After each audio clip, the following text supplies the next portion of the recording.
First Nations peoples, we were first to love this earth woman, who is our spiritual mother or grandmother. She loves us completely and provides us with a home, since we have no wings to live in the sky air above, and neither do we have webbed feet to live in the water. The Creator, Great One, planted us in this earth with invisible spiritual roots to attach us to earth. We stand rooted in the earth, as does a tree, a plant, a flower, or a blade of sweet grass. In reciprocity, we, as her first children, were to keep her company, be eternally conscious about protecting her, and to live gently upon our loving earth. Thus, from the beginning of time, First Nations peoples were constantly mindful of their stewardship responsibilities. As but one of this land's diverse nations, we as Cheyennes reached a point on our road of life when the Great One sent us a good man to teach us about living in a changing time. That man was Sweet Medicine, whom the Cheyennes call their prophet. He instituted a government comprised of 44 peace chiefs, soldier societies to protect and provide for the people, as well as their tribal ceremony and law ways. It is said that Sweet Medicine lived with the Cheyenne for 445 years. Before leaving, he sadly told them what he saw in the future, which included the following. He said there were many kinds of people whom the Great One had made and put on earth. He said that numerous light-skinned strangers would come from the east, carrying diseases, who would change their ways of life, desire their land, and take it, and who would be aggressive, doing what they want to do.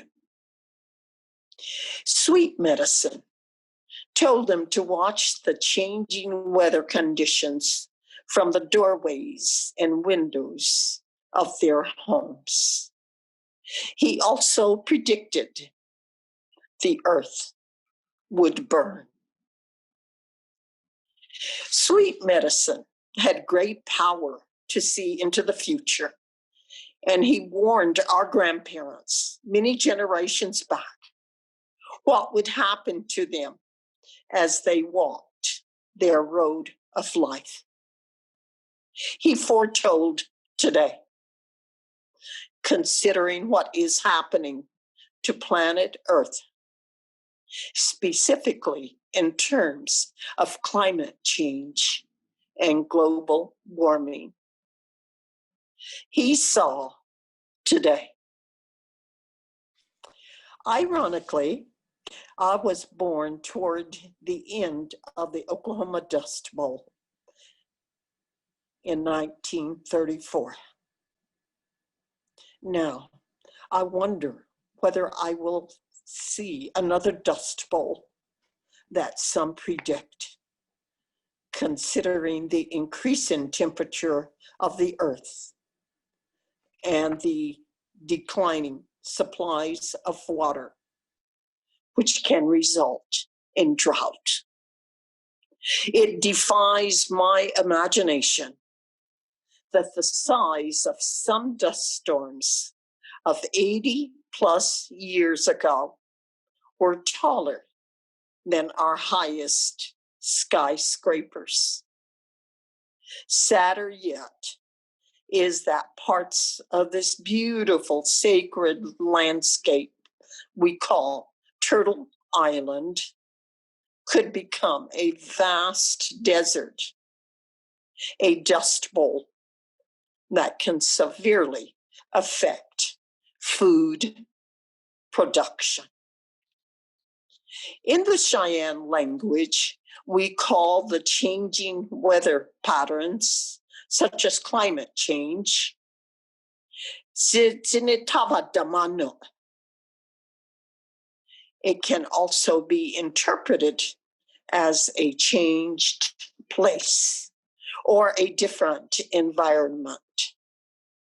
Think about the melting glaciers and sea ice that result in rising sea levels. Seawalls will replace the beautiful sand beaches that many enjoy today. Zinitava Damano. There will be continued and more radical weather changes. It has been predicted that the year 2020 will be the hottest year on record. The hot California weather and ferocious lightning strikes resulted in climate-caused fires that subsequently moved up the West Coast to Oregon and Washington. Homes and towns burned, also resulting in unfortunate human deaths. The fires took the lives of our other relatives, the tree people, the plant people, the four-legged people, the crawling people, relatives who too share this gigantic circle of Earth. As predicted, the weather is becoming more intense. The Earth's temperature continues to rise. The western part of the country has experienced mega fires. Simultaneous and multiple hurricanes have battered the southeast, and changing rainfall patterns have resulted in food or drought. The predicted extreme weather has arrived. It is here. Weather patterns of increasing severity have impacted our country's population. Entire towns and many homes have been destroyed, which has displaced many individuals and entire families. The Dust Bowl resulted in a mass migration of 2.5 million people, most of whom went west. How many millions of people are going to be displaced, considering the recent destruction and what may happen tomorrow? The unfortunate displaced peoples are being referred to as climate migrants or climate refugees. Such an exodus describes the mass relocation of this country's indigenous peoples in the 19th century. Only they were manifest destiny migrants or manifest destiny refugees.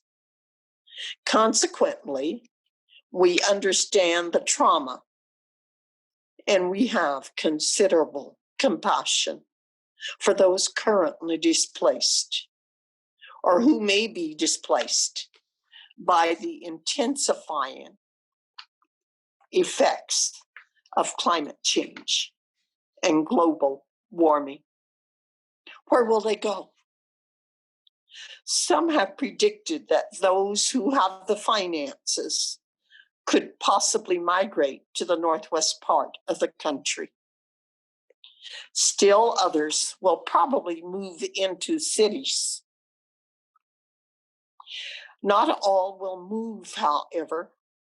Some may choose to stay, and others may not have the means to relocate.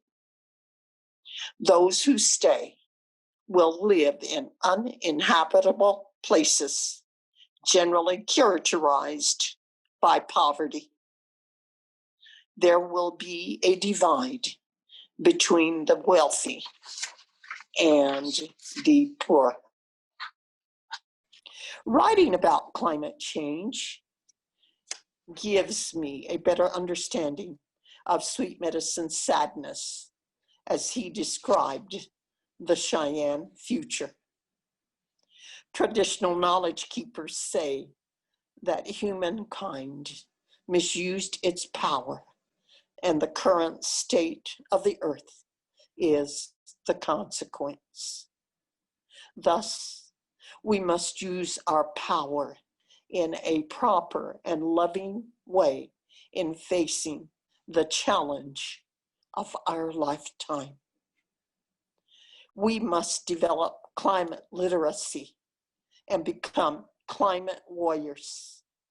We must reinforce our stewardship responsibilities to Earth. Indigenous nations must replicate the actions of the Swinomish Nation of Puget Sound and institute climate adaptation plans. Further, the Congress of the United States of America must prioritize climate change in its national agenda. Each of us can implement simple but important ways to protect our beloved Mother Earth. We must remember that we are accountable to our ancestors, current relations, and tomorrow's children. Many of you may already do this, but for those that do not, we can each recycle, reduce the use of water, and collect rainwater, decrease food waste, and plant a tree. We must safeguard this earth, our only home. Sweet Medicine told us to be environmentally conscious and gave us the knowledge to fortify ourselves as we walked the road of life. As the grandparent generation and the keeper people of Earth, we continue to carry our spiritual ways and the ability to think with both the mind and the heart.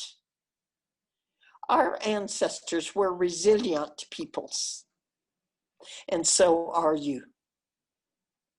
Never forget the prayers of protection and hope they threw out and over you.